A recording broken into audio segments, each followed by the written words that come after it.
ඔයාලා දන්නවද අන්නාසි දිගු කාලයක් තියාගන්න හොඳම ක්‍රමය? ඉතින් මම අද මේ වීඩියෝෙන් කියලා දෙන්න යන්නේ අන්නාසි කොහොමද දිගු කාලයක් රසවත් විදියට තියාගෙන භාවිතා කරන්න හොඳම මෙතඩ් එකක්. ඉතින් මේ වගේ වැදගත් වීඩියෝ බලන්නලා අපිව ෆලෝ කරලා තියාගන්න කියලාත් මතක් කරනවා. මුලින්ම අන්නාසි හොඳට සෝදාගෙන ප්‍රිපෙයාර් කරගන්නවා.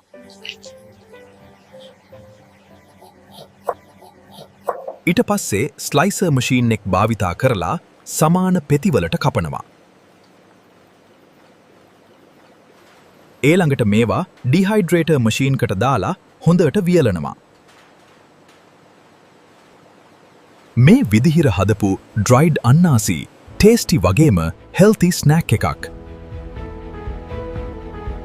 quality dried අන්නසි, කරවිලා, තක්කලි වගේ natural products සඳහා අපගේ page එක follow කරන්න. Fresh, clean, 100% natural.